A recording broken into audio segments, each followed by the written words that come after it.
तो hey guys, आज मैं एक्सप्लेन करने जा रहा हूँ होली एंड मांगा के वॉल्यूम नंबर 14 को। और इस मांगा के ऑथर है कोजी मोरी। और इस वीडियो पे मैं मांगा का चैप्टर नंबर 131 से 140 तक कवर करने जा रहा हूँ।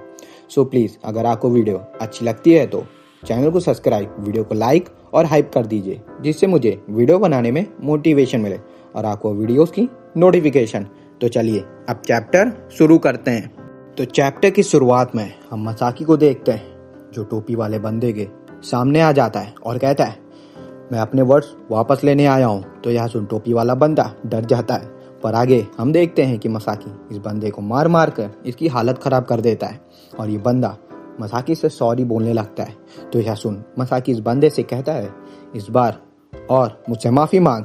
और फिर अगले दिन मसाकी अब नॉर्मल हो जा चुका होता है और अब क्लब में एक बंदे से जीत जाता है। तो यह देख कोच मसाकी से कहते हैं, मसाकी अब तुम वापस से रिवाइव हो चुके हो।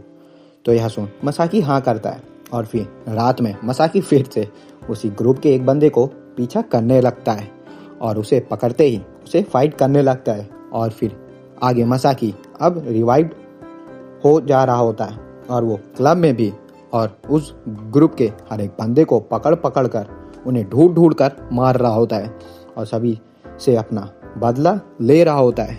और फिर अगले दिन मसाकी को ऑफिस में बुलाकर कुछ ऑफिसर पूछताछ करते हैं और कहते हैं, वातानाबे एंड कोबायाशी आज हमारे पास आए थे और उन्हें कुछ सीरियस इंजरी हुई है, पर उन्होंने कुछ बताया नहीं। पर कुछ लोगों ने कहा है कि स्ट्रीट में तुम्हारे साथ उन्हें देखा गया है। और फिर आगे स्कूल में प्रिंसिपल भी मसाकी को बुलाकर कहता है, ये स्कूल किसी पुलिस प्रॉब्लम में फंसना नहीं चाहता है और हमें उस बॉक्सिंग क्लब के साथ साथ सारे क्लब पर भी एक्शन लेना पड़ेगा। और अगर ये बात पब्लिक में गई तो स्कूल की रिपुटेशन खराब हो जाएगी। तो इसलिए इस बार मैं तुम्हें सिर्फ बॉक्सिंग क्लब से ही बाहर कर रहा हूँ और यह करके तुम्हें मुझे निराश करा है। आइजावा मसाकी, मुझे ऐसी उम्मीद नहीं थी कि तुम ऐसा गंदा काम करोगे इन स्ट्रीट में जाकर। फिर नेक्स्ट चैप्टर में हम देखते हैं मसाकी वही उन्हीं वातानाबे और कोबायाशी लड़कों को मार रहा होता है, जो प्रिंसिपल को बताए थे कि उन्होंने मसाकी को ने मारा है उन्हें। और सभी को मारने के बाद मसाकी मन में कहता है, अब उस वर्ल्ड को वापस लेकर मेरा रिवेंज पूरा हो जाता है। पर अब वह सक्सेस की रोड बिल्कुल बंद हो चुकी है और इसलिए मेरे लिए वायलेंस इतना इम्पोर्टेंट नहीं। पर तब भी मैं पॉइंटलेस वायलेंस करता रहा और इससे मैं अब भाग नहीं पाया। चाहे मैं जो भी कर लूँ, कितना छुप लूँ, पर मैं अपने आप को इस वायलेंस से रोक नहीं पाया। और तभी आगे हम देखते हैं कि मसाकी एक बार में रुककर ड्रिंक कर रहा होता है और तभी एक बंदा मसाकी के पास आकर मसाकी की तारीफ करते हुए एक लड़की को बुलाता है। तो यह सुन यह लड़की मसाकी के पास आकर उसके मुंह में एक पिस डालती है, जिससे मसाकी अपना होश खोने लगता है और उसके सामने सब घूमने लगता है धुंधला धुंधला सा। और फिर आगे मसाकी अपने घर आकर मिरर के सामने अपने आप से कहता है, मैं अब वायलेंस रोक नहीं पा रहा हूँ, मैं सच में बेकार हूँ। तो यह सुन मसाकी का ईविल साइड कहता है, हाँ तुम सही कह रहे हो मसाकी, दूसरों को छोड़ देना, क्या तुम रियलिटी से भाग रहे हो? तुम्हें शर्म आनी चाहिए। पर मसाकी, तुम अब इस सब से भाग नहीं सकते हो और ये चीज़ हमेशा तुम्हारे साथ चलती रहेगी। तो यह सब सुन मसाकी का दिमाग खराब हो जाता है और गुस्से में मसाकी मिरर को तोड़ देता है और नीचे बैठकर खुद से कहता है, मैं अगर ऐसे ही जिंदा रहूँगा। और यह सोचते हुए मसाकी टूटे मिरर ग्लास उठाकर अपने हाथ में काटने लगता है और ये सब कुछ हमेशा के लिए खत्म करने के लिए। और जैसे ही मसाकी अपना हाथ काटता है और तभी तुरंत ज़्यादा खून बहने के कारण मसाकी बेहोश होकर नीचे गिर जाता है। और तभी यह सब आवाज़ें सुन यहाँ पर छोटी माँ दौड़ कर आ जाती है और मसाकी को यहाँ बाथरूम में ऐसे पड़ा देख माँ जोर से चिल्लाती है। और तभी मसाकी नॉकआउट स्टेट में कहता है, मैंने एक सपना देखा जहाँ मैं और मेरे डैड खेल रहे हैं और डैड के हाथ बड़े और वार्म हैं। और जैसे ही मैं हॉस्पिटल में उठा तभी मुझे याद आया कि मैं फिर से डिफरेंट वर्ल्ड में जाने में फेल हो गया और नॉर्मल बिल्कुल नहीं बन पाया। फिर नेक्स्ट चैप्टर में हम देखते हैं कि मसाकी एक बंदे को पीट रहा होता है और पीटने के बाद ये बंदा कहता है प्लीज रुक जाओ, मैं तुम्हें इंफॉर्मेशन बताता हूँ। तो सुनो, हर्ट नाम का एक बाइकर गैंग है जो तुम्हें ही ढूंढ रही है, पर टेंशन मत लो, वो इतने भी बड़ी ग्रुप नहीं है। और फिर आगे हम बाइकर गैंग को देखते हैं जो मसाकी को हर तरफ ढूंढ रहे होते हैं, पर तभी अचानक से मसाकी अपने बाइक से इन सभी के सामने एंट्री मारता है। तो मसाकी को देख सभी बंदे डर जाते हैं और फिर आगे इन सभी बाइकर गैंग बंदों की मसाकी से अकेले ही इन सभी को मार मार कर इनकी हालत खराब कर देता है। और फिर आगे हम देखते हैं कि मसाकी को धीमे धीमे अब स्ट्रीट में नाम बन रहा होता है। मसाकी अकेले ही ढेर सारे बंदों और उनके गैंग को अकेले ही हराते जा रहा होता है और अब मसाकी इन स्ट्रीट का लेजेंड और चारिस्मा भी बन रहा होता है। और फिर आगे एक रात मसाकी कुछ बंदों से बचकर भाग रहा होता है और भागते हुए मसाकी एक चर्च के अंदर आकर बंदों से छुप जाता है। और तभी मसाकी के सामने चर्च के अंदर एक सुंदर लड़की आ जाती है और ये लड़की मसाकी को देख कहती है तुम्हें तो चोट लगी है, क्या तुम फाइट कर रहे थे और तुम शायद इससे हर दिन रोते ही होगे, पर तुम इसे रोक नहीं पा रहे होगे। और यह कहकर तभी ये लड़की अपने से गले से एक क्रॉस लॉकेट उतारकर मसाकी को पहना देती है और कहती है तुम इससे हमेशा अपने पास रखना। और यह देख मसाकी कुछ समझ नहीं पा रहा होता है और तभी चर्च के अंदर फादर आ जाते हैं, जिन्हें देख मसाकी डरकर चर्च से भाग जाता है। फिर नेक्स्ट चैप्टर में हम देखते हैं कि मसाकी उस लड़की का क्रॉस लॉकेट वापस करने चर्च में आया होता है, पर फादर मसाकी से कहते हैं सॉरी, और वो लड़की अब हमेशा के लिए चली गई। और यह सुन मसाकी शॉक हो जाता है। तो फादर आगे बताते हैं कि 2 दिन पहले उस लड़की के पेरेंट्स लेने आए थे और तभी उसने अपनी जान ले ली। और इस जगह पर हम कमजोर दिल वालों बच्चों का ही ध्यान रखते हैं और वो लड़की दूसरों का दर्द महसूस कर लेती थी। तो यह सुन मसाकी लॉकेट देने लगता है, पर फादर कहते हैं उस रात उस लड़की ने कहा था कि उसने खुद को ढूंढ लिया है और वो तुम हो और इसलिए वो तुम पर ट्रस्ट कर ये लॉकेट तुम्हें दी थी। तो यह सब सुन मसाकी मन में कहता है आखिर क्यों वो लड़की इस जगह को इतना पसंद क्यों करती थी, आखिर इस जगह पर किसी को क्या प्रे करते थे। पर सबसे बड़ी बात, आखिर मुझे ये फीलिंग क्यों महसूस हो रही है कि मैंने कुछ बहुत खास अपने अंदर को खो दिया है। आखिर क्यों ये फीलिंग मुझे उदास कर रहा है, पर आखिर क्यों मुझे सभी लोग एक एक करके छोड़कर चले गए और इससे अब मैं बिल्कुल अकेले हो गया हूँ और बिल्कुल टूट चुका हूँ। और यह सोचकर कि मसाकी जिन्हें भी पसंद करता था और जो कुछ करना चाहता था वो अब पाना चाहता था और ना कर पाया, इससे मसाकी रोने लगता है। और फिर आगे मसाकी इस चर्च से बाहर आ जाता है और इस मसाकी अपने हाथ में वही क्रॉस लॉकेट को देख उस लड़की को याद कर इसे लॉकेट को फिर से अपने गले में पहन लेता है और आखिर में थोड़ा स्माइल कर यहाँ से जाने लगता है। और गाइज यहीं पर मसाकी की स्टोरी पास्ट खत्म होता है और तभी सीन चेंज होकर वापस प्रेजेंट में आता है, जहाँ मसाकी आगे कहता है सुचिया से इसलिए मैं इतने सालों तक तुम सभी कामिशिरो यू और तुम सभी दोस्तों का इंतजार कर रहा था ताकि मैं अब बिल्कुल अकेला ना रहूं।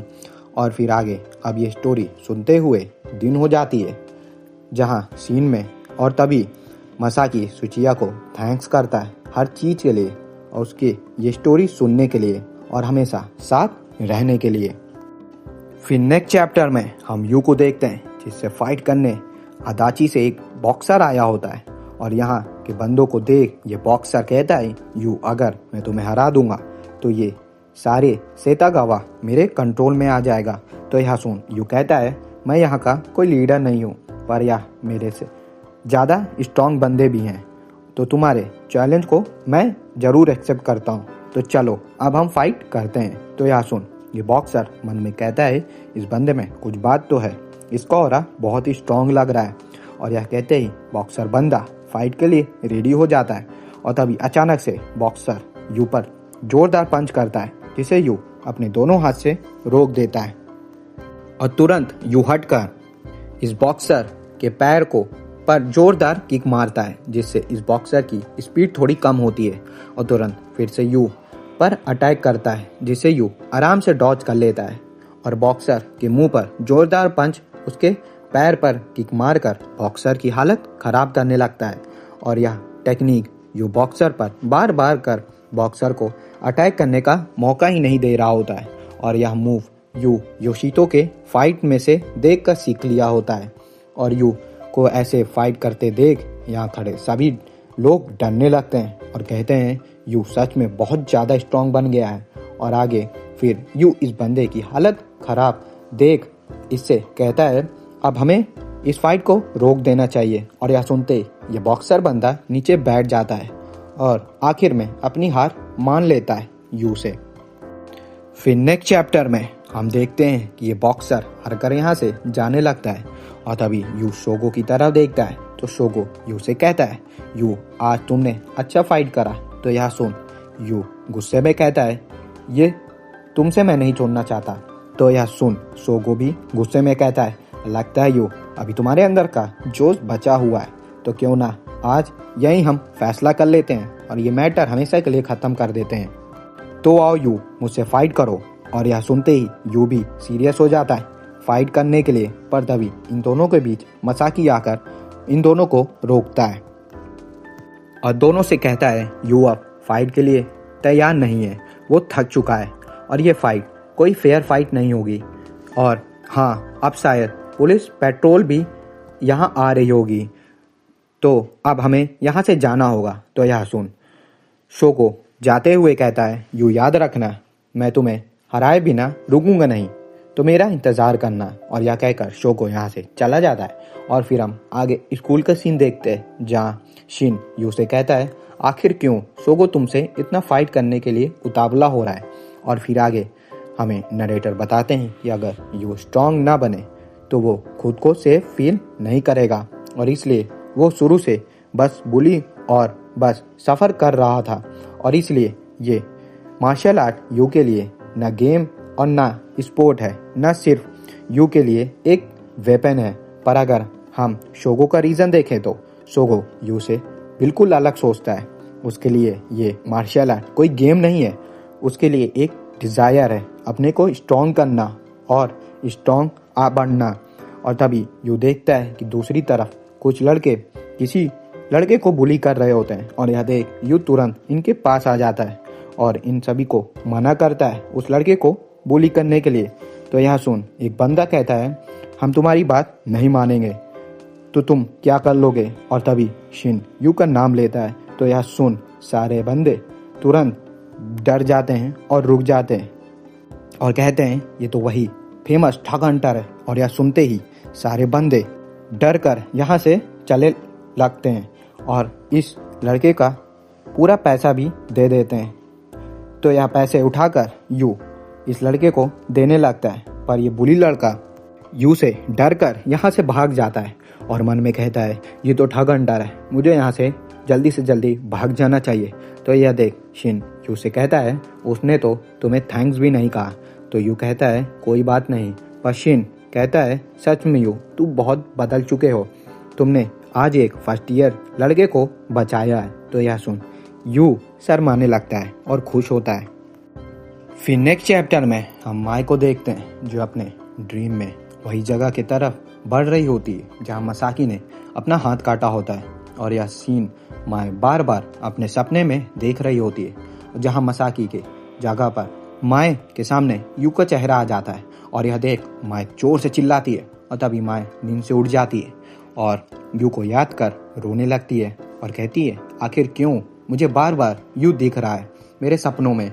और फिर अगले दिन हम स्कूल का सीन देखते हैं जहाँ यू और शिन बात कर रहे होते हैं और दूर विंडो से माई बस यू को देख कर कहती है आखिर मैं कब तक यू को ऐसे देखती रहूँगी, हम जल्दी स्कूल से ग्रेजुएट होने वाले हैं और हम जल्दी दूर हो जाएंगे। और तभी अचानक से माई के पास शिन आ जाता है और कहता है अच्छा माई आखिर तुम यू से बात क्यों नहीं कर रही हो। तो यह सुन माई कहती है अब बहुत देर हो चुकी है और पहले यू ने मुझे रिजेक्ट भी कर दिया है। तो यह सुन शिन पूछता है, माए मुझे सच बताना, क्या तुम यू को पसंद करती हो? तो यह सुन माए सीरियस होकर शिन की तरफ देखती है और शिन सब कुछ समझ जाता है। और फिर आगे हम देखते हैं कि यू ब्रिज के पास शिन का स्कूल के बाद इंतजार कर रहा होता है, पर यू के पास माए आ जाती है और यू से कहती है, शिन को कुछ काम आ गया है, पर ऐसा करने के लिए मैंने शिन से ही कहा था, मुझे माफ़ कर दो यू। पर यू कहता है कोई बात नहीं माए। और फिर आगे माए यू के पास खड़ी होकर कहती है, यू मुझे माफ़ कर दो, तुमने मुझे ना मिलने को कहा था पर मैं तुमसे मिलने चली आई। तो यह सुन यू पूछता है, माए आखिर तुम मुझे ही क्यों मिलना चाहती हो? तुम्हारे पास तो बहुत से फ्रेंड्स हैं और तुम्हें उनके साथ मज़े करना चाहिए। तो माए कहती है, क्योंकि यू तुम बहुत अच्छे हो। तो यह सुन यू चिल्ला कर कहता है, नहीं मैं बिल्कुल भी अच्छा नहीं हूँ, मैं सच में बहुत गंदा हूँ और ख़राब हूँ। और यह कहकर यू यहाँ से जाने लगता है। पर अभी माए यू को देख मन में कहती है, यू का फेस और हैंड दोनों ही चोट के निशान हैं। आखिर क्यों यू तुम अकेले ही अपने अंदर के डार्कनेस से लड़ रहे हो आज़ादी पाने के लिए? हाँ अब मैं सब कुछ समझ गई, इसलिए तुम्हारी आंखें और मेरी ब्रदर की आंखें बिल्कुल सेम है, एक तरह की, क्योंकि ये एक अच्छाई की आंखें हैं। और तभी माँ यू से जोर से कहती है, यू सुनो, इसलिए मिलती है क्योंकि मैं तुम्हें पसंद करती हूँ। और यह सुनते ही यू हैरान होकर रुक जाता है। और गाइस सच में लास्ट पैनल में माया आइजावा अपना प्यार का इजहार यू कामिशीरो से कर दिया होता है।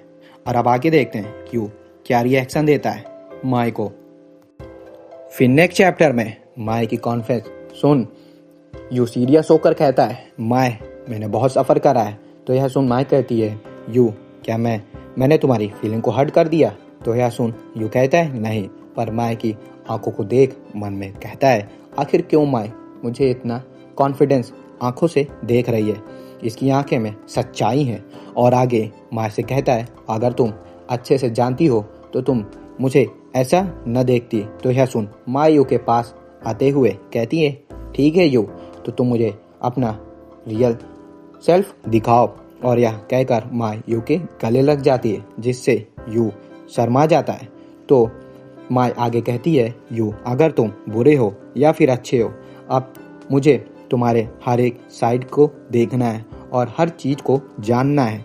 और फिर आगे माए कहती है, यू मुझे डर था अगर तुम मुझे पसंद ना करते तो मैंने तुम्हारे साथ उस बारिश वाली रात पर करी थी, पर सब तुम मुझसे उस दिन बात क्यों नहीं करे थे, तो मुझे अच्छा लगा था। तो यह सुन यू भी हाँ करता है। तो यह सुन माए दूर हटकर यू से सीरियस होकर कहती है, यू मैं तुमसे ना फाइट करने को नहीं कहूँगी, पर देखो ऐसी फाइट मेरे ब्रदर को भी हर्ट कर चुका है, पर उनके पास राइट था और रीज़न भी था। पर प्लीज़ यू मैं इतना चाहती हूँ कि तुम अपना ध्यान रखो। तो यह सुन यू माए को थैंक्स करता है उसकी इतनी परवाह करने के लिए। और फिर हम आगे देखते हैं जहाँ यू अपने रूम पर बैठकर बस माए के बारे में सोच रहा होता है और खुद से कहता है, मैं भी तुम्हें बहुत पसंद करता हूँ, पर एक दिन मैं ज़रूर अपने आप को नापसंद करना बंद कर दूंगा और तुम्हें यह बात ज़रूर बताऊंगा। और अगले सीन में हम देखते हैं कि मसाकी से मिलने शिमोयामा आया होता है उसके बार में। फिर नेक्स्ट चैप्टर में शिमोयामा मसाकी से पूछता है, तो आजकल स्ट्रीट पर क्या चल रहा है मसाकी? तो मसाकी जवाब देता है, कुछ खास नहीं, अब सब शांत है और ऐसा लगता है कि ज़्यादा परेशान वालों बंदों को यू अब हरा चुका है और यू इन स्ट्रीट का अब स्टार बन चुका है। तभी शिमोयामा ड्रग को निकाल कर मसाकी के सामने रख देता है और कहता है, अच्छा तो इतना स्मार्ट गाई मसाकी आइजावा भी इन सभी बंदों से बेवकूफ़ बन गया। और जानते हो ना ये क्या है?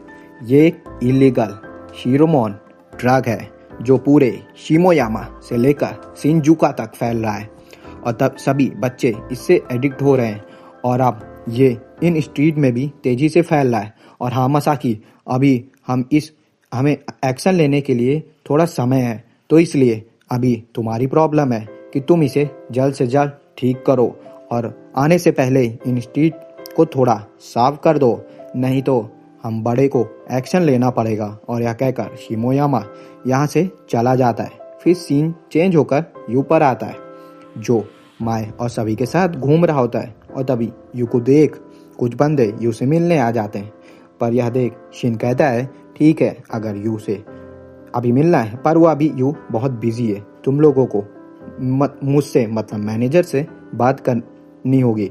पर तभी माए पूछती है मेगू तुम्हें क्या हुआ? तो मेगू कहती है मैं अच्छा फील नहीं कर रही हूँ, लगता है मुझे घर जाना पड़ेगा, मेरी तबीयत खराब हो रही है। और यह कहकर मेगू चान यहाँ से जाने लगती है, पर एक बंदा मेगू को देख इन्हें बताता है लगता है मैंने तुम्हारे इस दोस्त मेगू को क्लब जे में देखा था।